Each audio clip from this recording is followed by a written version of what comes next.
Ang mga tao ay palaging nagsisikap na tuklasin ang pinakamalalim at pinakamadilim na mga lihim ng kalikasan. Isang pangkat ng mga mananaliksik ang naghukay ng malalim na butas sa lupa, ngunit hindi nila alam na binubuksan nila ang pintuan ng impyerno. Inanyayahan ni Major si Ana upang tuklasin at buksan ang mga lihim na nakatago sa loob, ngunit sa mga nakita niya, pinagsisihan niya ang kanyang nakita. Ang pinuno ng proyekto, MX-23, si Ana, ay ginamit ang kanyang kasamahan bilang test subject upang subukan ang kanyang bagong natuklasang bakuna. Ngunit, dahil ang bakuna ay hindi kailanman sinubukan sa mga hayop, ito ay nabigo sa taong subject. Namatay si Maxim, ang kanyang kasamahan, at isinulat ni Ana ang ulat tungkol sa kanyang pagkabigo. Inaako ang buong responsibilidad at humihiling na itigil na ang eksperimento. Ngunit, pinayuhan siya ni Major na mag-isip ng matino at ituring ang kamatayang ito bilang isang sakripisyo, dahil ang pagkawala na ito ay magdudulot sa kanila ng isang malaking pagtuklas balang araw. Ilang araw makalipas, ipinagdiwang ni Ana ang bagong taon kasama ang kanyang pamilya nang makatanggap siya ng tawag mula kay Major. Lubos siyang nagulat kung paano siya natunton, ngunit agad siyang nag-usap tungkol sa negosyo. Mayroon silang isang lihim na research station na tinatawag na Colas Super Deep, na mukhang isang butas mula sa labas. Ngunit may naitalang kakaibang mga tunog mula sa 12 kilometro na lalim ng butas na yon. Di nagtagal matapos ang insidenteng yon, 20 tao ang nawala mula sa research station na yon. Inisip ni Ana na tinatawagan siya ni Major upang tulungan silang ipagpatuloy ang operasyon upang hanapin ang mga nawawalang tao. Ngunit nais lang niyang samahan niya ang kanyang pangkat ng mga eksperto upang mangolekta ng mga sample mula sa super deep borehole. Nais niyang sumama siya sa biyahe patungong Murmansk sa loob ng 2 oras. Kapalit ng kanyang pagsali sa operasyon, gagawin siyang in charge ng Military Bioresearch Institute at bibigyan ng kredito sa anumang mga pagtuklas. Dinala sila ng helicopter sa lokasyon ng borehole na natatakpan ng yelo, ngunit nang dama po ang chopper sa ibabaw,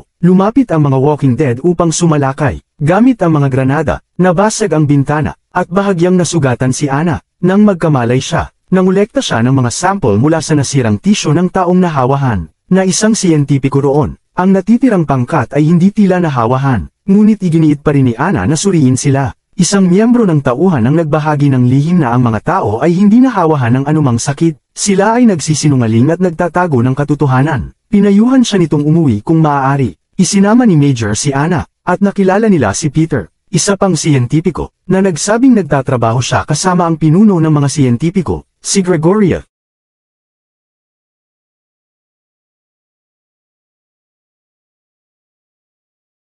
Sumama si Grigoriev sa kanila sa kotse na magdadala sa kanila sa Colas Super Deep. Alam niya na sabik si Ana na makuha ang kredito sa pagtuklas, kaya pupunta siya sa Super Deep Hole. Ngunit binalaan niya siya na ito ay isang murang taktika. Ikinulong niya ang lahat ng kanyang mga kasamahan sa pananaliksik doon sa ibaba dahil sa isang dahilan, at pinayuhan niya silang huwag nang pumunta roon. Ibinigay pa niya ang mga sample at binago ang mga code ng elevator. Ngunit matigas ang ulo ni Major na makita kung ano ang itinatago sa lalim na 12 kilometro. Sa pasukan ng Super Deep, sinabi ni Grigoriev na hihinto sila muna sa residential module, na nasa 6 na kilometro na lalim. Pagkatapos, pupunta sila sa research module, na aktwal na matatagpuan sa lalim na 12 kilometro. Nabigo ang unang pagtatangka ni Peter na subukan ng code upang simulan ang elevator, at nang ipasok ni Dr. Grigoriev ang code sa pangalawang pagkakataon, nabigo rin siya. Dahil hindi siya komportable habang may opisyal na may hawak na baril sa kanyang katawan. Ngunit, ipinasok niya ang tamang code sa ikatlong pagkakataon, at nagsimulang bumaba ang elevator. Nakaramdam si Ana ng kakaibang lamig, na sinabi ni Peter na sanhi ng layer ng permafrost sa loob ng butas. Biglang sumigaw si Grigoriev na ang reverse brakes ng elevator ay nabigo, at bumabagsak ng mabilis ang elevator. Isinuot niya ang mask sa kanyang mukha, habang nawala ng malay ang iba dahil sa kakulangan ng anumang proteksyon. Huminto ang elevator sa lalim na 6 na kilometro, at lumabas na niloko sila ni Grigoriev upang nakawin ang susi. Bumaba siya ng elevator habang unti-unting nagkamalay si Ana. Alam ni Grigoriev na may isa pang elevator na magdadala sa kanila sa research facility, at tumakas siya na dala ang susi na kailangan upang paganahin ito. Nagsimulang maghanap si Ana at ang kanyang pangkat para sa pasilidad nang makita nila ang isang lalaki at babae na nakaupo sa isang silid. Sinasabing sila ang huling shift. Naghihintay pa rin sila ng tagapagligtas. Wala silang ideya kung nasaan si Grigoriev. Ang babae ay isang mananaliksik na nagngangalang Kira, at ang lalaki ay isang inhinyero, si Nikolai. Nakaramdam ng pagkaasiwa si Nikolai sa paraan ng pagtingin sa kanya ni Igov, at medyo nagkasalungatan sila. Nais ni Ana na suriin silang dalawa bago tanggapin ang kanilang tulong upang suriin ang buong pasilidad. Walang sakit ang dalawa, at sinabi ni Ana kay Major na walang sample sa buong lugar. Nais ni Major na gawin niya ang kanyang trabaho habang siya ang bahala sa iba at umalis. Biglang lumitaw si Grigoriev sa elevator upang babalaan siya na bumalik na sa ibabaw. Dahil hindi niya ibibigay ang susi sa shaft, sumigaw si Ana na nakita niya si Grigoriev, at pinaputukan siya ng mga sundalo. Ngunit isinara niya ang elevator at bumaba. Gusto ni Major na pahintuin ni Nikolai ang elevator. Ngunit ipinaalam nito na kapag nasimula na ang elevator, walang makakapagpatigil nito hanggang sa makarating ito sa ibaba. Gusto ni Igov na manatili si Ana sa kanyang tabi dahil nais niyang maging ligtas ito. Nakarating sila sa isang pintuan na may misteryosong mga nakasulat sa Latin, na nagsasabing may demonyo sa loob. Inutusan ni Igov ang kanyang mga sundalo na magsuot ng suit at pumasok sa pintuan. Biglang nagsara ang pangunahing pintuan ng kusa, na nangangahulugang ang pintuan sa labas ay malapit ng magbukas. Bumukas ang pinto, at isang babae ang lumabas mula sa kabila. Siya ay isang lab assistant sa Sahara Lab. Kahit na lumagpas sa 200 degrees ang init sa loob, lumabas siya ng walang anumang protection. Mukha siyang normal sa simula, ngunit pagkatapos ng ilang minuto, nagsimulang masunog ang kanyang katawan. Inalis ni Ana ang takip sa likod ni Olga. Nakalantad ang mga kalamnan nito, at may lumalaking amag dito. Kumuha ng sample si Ana at napansin na mabilis na lumalaki ang amag. Samantala, iniulat ng mga sundalo sa loob ng panlabas na pintuan na madilim at maulap ang lugar.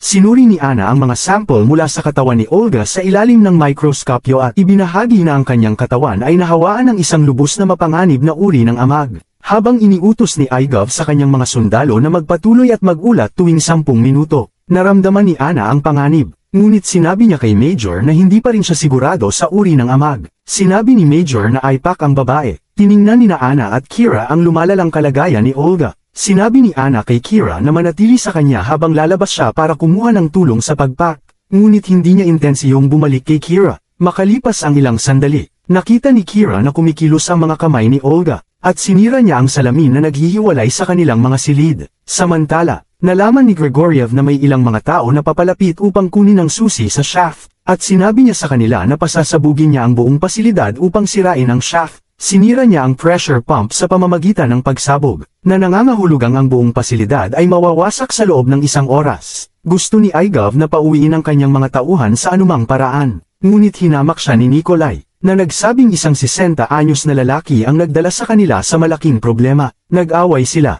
ngunit pinigilan ni Major at sinabi na walang pupunta pababa upang iligtas ang mga lalaki bago bumalik pataas. Gusto ni Ana na kunin ang mga sample mula sa nahawaang si Olga, at dinala siya ni Igov doon. Nagustuhan ni Igov si Ana at sinabi niyang sana'y nagkita sila sa ibang sitwasyon. Binuksan nila ang pinto, at ang buong infirmary ay napuno ng amag. Tumawag si Igov para humingi ng tulong agad-agad. Ngunit habang kumukuha ng sample si Ana, inalok ni Igov na tumulong at nakita niya na buhay pa si Olga. Nakatingin sa kanila gamit ang isang nakabukas na mata. Sinabi ni Major na kunin pa rin ang sample, ngunit may sumabog na bula mula sa katawan ni Olga at bumagsak ang mga usok sa mukha ni Igorov. Hinawakan ni Ana ang kanyang mask at nakita si Kira na nakatayo sa likod niya. Sinubukan niyang sabihin na ang nervous system nito ay hindi na gumagana, ngunit bigla na lang tumubo ang fungus mula sa kanyang katawan at binaluktot ito sa kakaibang paraan. Tumakbo si Ana para iligtas ang sarili at inisip niyang nahuhulog siya sa malalim na butas. Nang magkamalay siya, pinukpok niya ang pinto upang mabuksan ito gamit ang disinfectant. Dinesinfect ni Nikolai ang kanyang damit ng husto, at ipinakita niya ang lahat ng mga sample na nakuha mula sa infirmary. Pagkatapos, sinuri niya si Igov na lubos ng nahawahan.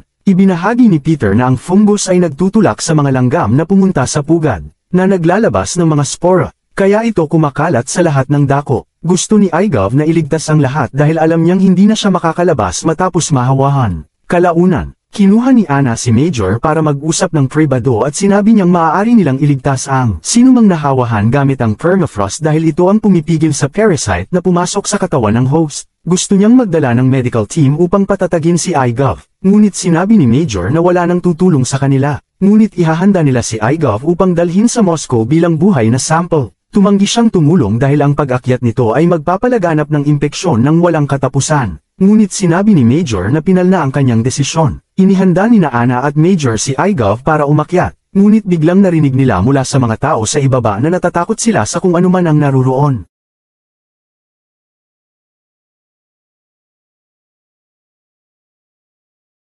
Gusto ni Igov na manatili at iligtas sila, kaya binuksan nila ang pintuan sa labas. Madilim at misteryoso ang loob habang patuloy silang kumikilos. Lumalala ang kondisyon ni Igorov habang naririnig nila ang tunog ng putok mula sa kabilang pinto. Isang lalaki ang bumalik at nawala ng malay. Buhay siya, ngunit isa pang lalaki ang bumalik na may putol na braso at pinutol ang kanyang lalamunan imbes na pumasok sa shaft at namatay. Nagising ang lalaking nawala ng malay at sinabi sa kanila na may sumalakay sa kanila sa loob ng lugar na iyon. Biglang may malakas na pagkalampag sa pinto na nagpataranta sa kanila, kaya nagsimula silang tumakbo upang makahanap ng ligtas na lugar. Pumasok sila sa elevator, ngunit upang masimulan ito, kailangan pa nila ng keycard. Nakatuon si Nikolai upang maghanap ng ibang paraan upang masimulan ito, at gusto ni Igov na maiwan. Sumigaw siya sa sakit, at sa mga sandaling yon, natagpuan ni Nikolai ang paraan upang masimulan ang elevator. Iniwan ni Anna si Igov ng may mabigat na puso. Mabilis na bumagsak ang elevator, at nabigo ang mga emergency brakes. Sa paano man,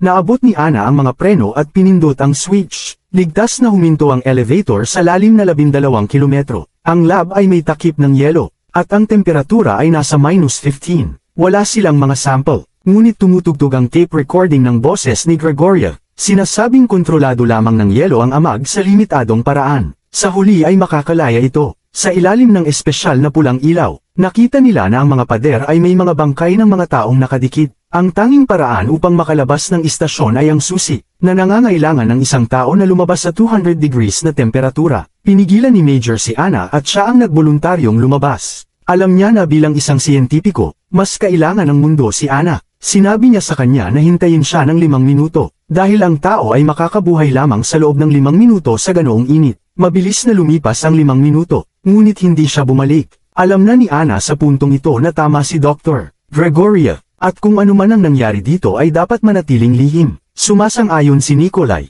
ngunit si Peter ay naging kakaiba ang kilos. Hindi na makapaghintay si Anna at tahimik na kinuha ang mask. Isinara niya ang pinto at hindi tumigil kahit tinatawag siya nina Nikolai at Peter. Tumakbo siya sa matinding init at nakita niyang patay na si Major na may hawak na mga susi sa kanyang mga kamay. Halos hindi na siya nakabalik sa silid na may mga paso sa kanyang mukha, at ang fungus ay mabilis na tumutubo, na kinukumpirma ang takot ni Dr. Grigoriev na balang araw ay kukunin nito ang mundo. Pagpasok niya sa silid, hinihingi ni Peter ang susi mula sa kanila gamit ang baril. Pinaputukan niya si Nikolai sa binti at kinuha ang susi. Nagiging baliw siya sa pagnanais na malaman kung ano ang itinatago ni Grigoriev, dahil ito ang magpapalaki sa kanya bilang isang dakilang siyentipiko. Nagiging ganid siya para sa kasikatan at karangalan, kaya gusto niyang dalhin ang lihim bago umalis sa lugar na ito. Umakyat sila sa lalim na 6 na kilometro habang nakaupo si Nikolai na masakit ang binti. Inutusan siya ni Peter na pumunta at suriin ang lugar, ngunit nagboluntaryo si Anna na gawin ito. Bigla siyang yumuko upang kunin ang baril para sa sariling depensa,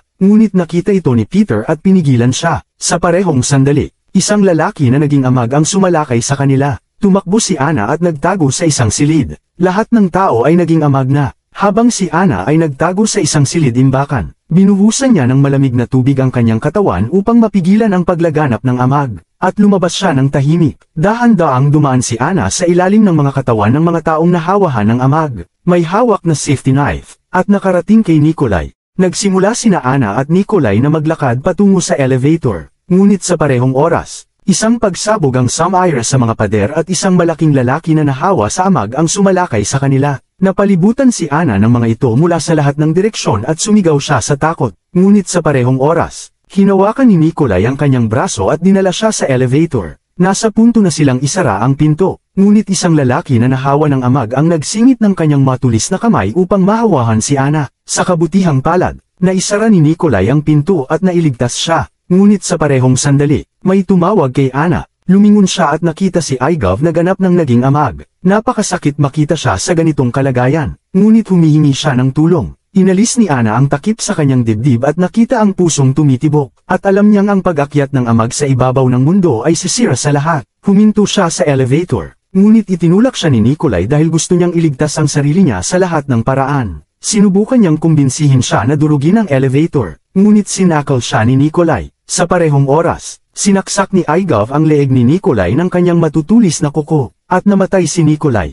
Umiyak si Anna. Alam niyang kailangan niyang durugin ang elevator kasama si Igov dito. Nang mga oras na yon, nararamdaman na niya ang pag-init sa loob ng kanyang katawan. at inilantad niya ang katawan niya sa mababang temperatura upang mapigilan ang paglago ng amag. Ngunit nagsimula ng magliyab ang kanyang katawan at bumagsak siya habang sinusubukang maabot ang hawakan na dudurog sa elevator. Minsan siyang nagkamali sa pagpasok ng tamang sequence at bumagsak para durugin ang elevator. Kailangan ng 3 maling sequence. Muling bumangon si Ana at natapos ang natitirang 2 pagtatangka habang humihina ang kanyang katawan. Habang malapit ng mag-self-destruct ang elevator, naabot nito ang ibabaw. May kumuha kay Ana palabas ng elevator at nawasak ito sa parehong sandali. Dinala nila siya sa van, ngunit alam niyang nahawahan na rin siya. Nagnakaw si Ana ng granada at hiningi sa kanila na ihinto ang van. Bumaba siya ng van, hinayla ang pin ng granada, at pinatay ang sarili niya.